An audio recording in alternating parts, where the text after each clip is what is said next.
demanda é muito grande, a gente vê de um sofrimento muito intenso e de pessoas que muitas vezes demoram a buscar a ajuda, demoram a buscar o cuidado. E tudo isso acaba surgindo muito medo, né? Medo da gente, medo do psiquiatra, medo do psicólogo. Na minha consulta, eu costumo fazer o seguinte. A primeira coisa é acolher esse paciente. Porque se esse paciente chegou até mim, existe algo que está incomodando. Existe um sofrimento. E então a gente precisa acolher. A gente precisa, o ser humano muitas vezes não consegue, não tem essa habilidade de ouvir e aceitar essa informação que chega pra gente, sem julgar, né? Acolher é isso, ter a empatia de saber ouvir e de saber simplesmente aceitar, receber essa informação. Então, nessa primeira consulta, eu sempre falo que é muito importante, que é o que a gente faz de entrevista psiquiátrica, que é o comumente chamado de anamnese na linguagem médica, que é o bate-papo.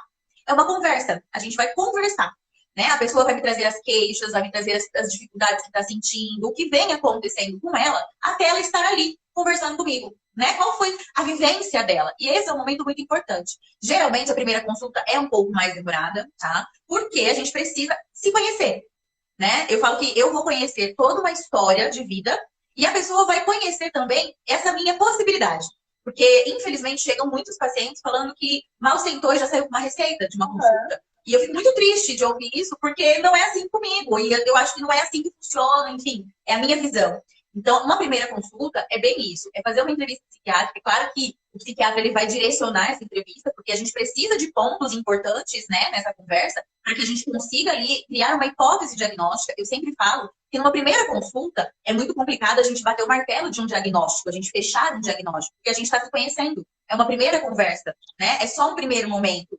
E aquela história de que a primeira impressão é a que fica, não pode ser assim na psiquiatria, né? Porque a gente sabe que todo transtorno mental, todo sofrimento emocional, ele veio de um processo. E vai ser um processo melhorar isso, né? Então, não é numa primeira consulta que a gente bate o martelo de qualquer coisa. E esse bater o martelo também não significa o ser. Eu falo sempre que o verbo ser, a gente não devia usar, a gente usa o estar, né? Principalmente as mulheres ansiosas que me buscam, elas passam em consulta comigo, elas falam assim, porque eu sou ansiosa. Eu falo, você está ansiosa. Porque ansiedade todos nós temos, né? Então, todas as pessoas do mundo são ansiosas. Mas quando ela fica patológica, você está com ela em excesso. E aí existe toda essa conversa também. Primeira consulta, eu faço muito isso. Eu acolho as queixas do paciente, direcionando aqueles detalhes que a gente precisa pegar para elaborar essa hipótese diagnóstica, né? E aí, quando a gente junta, eu falo que é junto, porque não adianta o médico prescrever somente um tratamento necessário se esse tratamento não for acessível. Então, assim, não adianta eu passar uma coisa para o meu paciente se esse paciente não vai poder seguir essa coisa neste momento. Talvez até ele não esteja preparado para esse tipo de tratamento neste momento. Apesar da gente saber que é o ideal, né? Então, a gente precisa fazer essa avaliação, eu falo que é muito individualizado.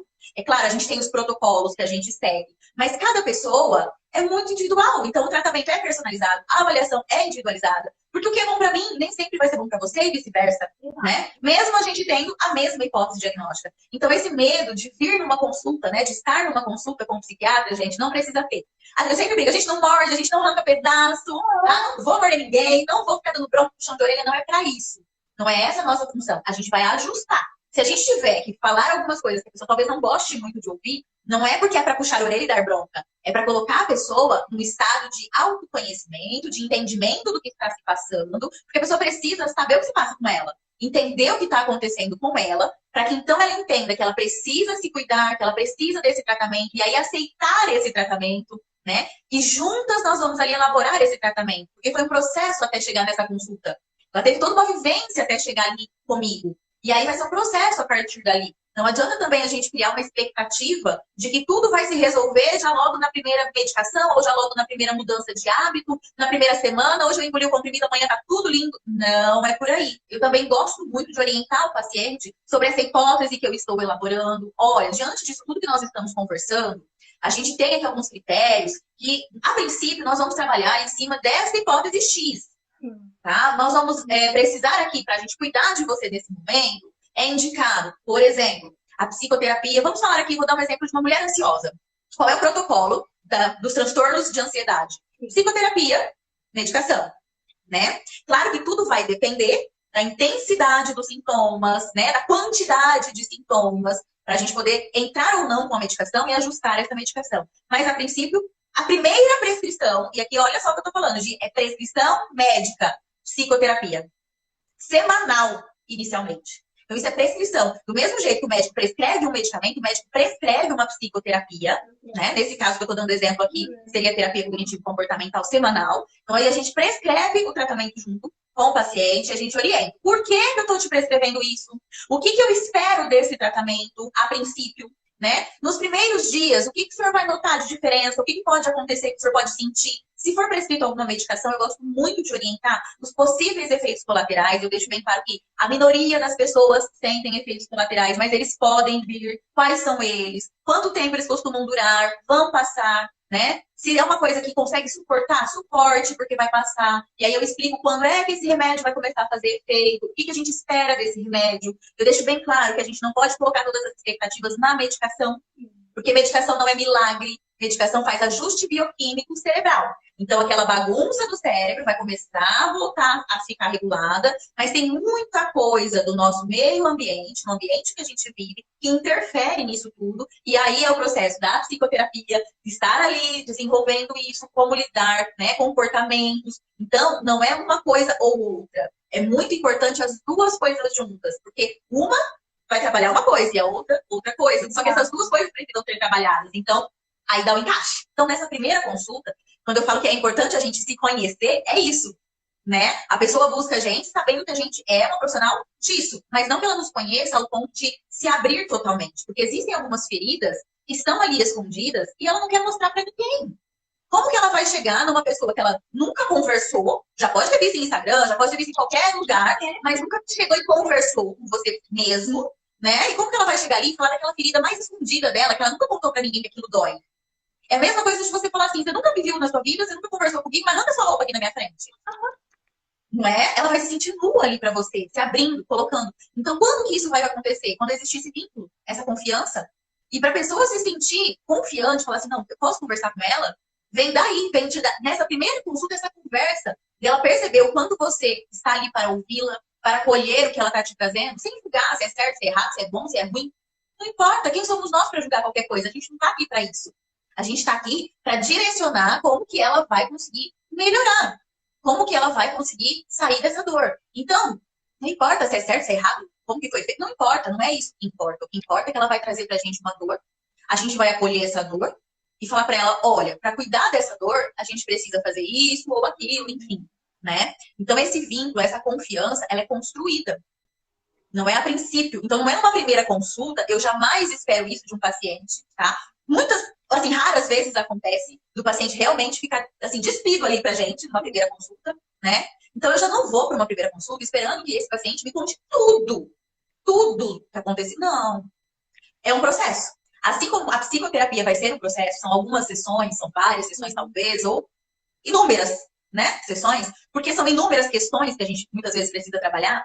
O acompanhamento com o psiquiatra é a mesma coisa, porque a gente tem que se conhecer. Eu vou conhecer esse paciente, eu vou conhecer essas dores que ele me traz a princípio, talvez não me traga todas já na primeira consulta, né? Por isso que eu falo que a gente elabora uma hipótese e não fecha um diagnóstico, porque é uma primeira consulta, ele vai me trazer as dores que ele não tem vergonha de contar, vamos dizer assim. Ele vai me trazer as dores e para ele contar para qualquer pessoa, tudo bem. Mas aquelas dores que ele conta só para quem ele confia, talvez e bem provavelmente não vai ser nessa primeira consulta. Vai ser numa segunda, numa terceira. Quando ele perceber que eu ali como profissional estou acolhendo as dores dele, estou disposta a ajudar em relação a essas dores que ele quiser me trazer. Eu não estou ali para invadir a dor dele. Exato. Né? Para cutucar uma ferida, não é isso. Dou todas as orientações, mas a gente sente, a gente percebe que o paciente tá ainda, não vai tomar, não tá querendo, sabe?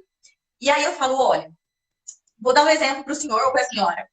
Quem tem pressão alta precisa do remédio, então tem que tomar o remédio todo dia para ajustar essa pressão. Quem tem diabetes tem que tomar o remédio todo dia para ajustar a diabetes. Por que o senhor, com algum transtorno mental, algum transtorno emocional, não pode tomar a medicação para ajustar as suas emoções? Por quê? As emoções fazem parte da gente. E elas também desequilibram. E a gente também precisa ajustar. Assim como a pressão. Assim como a glicemia. E tá tudo bem se nesse momento precisa. E tudo bem também se precisar para sempre. E tudo bem se não precisar. Porque é muito engraçado também. O paciente fala, eu fui na psiquiatra, mas ela não deu remédio nenhum. Ela falou que era pra ir na terapia, que era pra eu fazer higiene do sono, que era pra eu comer mais isso e comer menos aquilo. Gente, é adequar uma rotina? Olha que prescrição mais maravilhosa. A prescrição mais difícil de seguir, que eu vou te falar, que é muito mais fácil engolir um comprimido do que mudar o comportamento. Então, eu quero muito deixar aqui que vocês parem de ter um pouquinho de medo dos medicamentos, tá? Antidepressivo não vicia. Eu recebi essa pergunta na caixinha de perguntas. Antidepressivo vicia? Não, antidepressivo não vicia. As classes medicamentosas que podem causar dependência são essas duas que eu falei, mas elas sendo bem indicadas e bem manejadas, têm os benefícios de serem usadas, tá?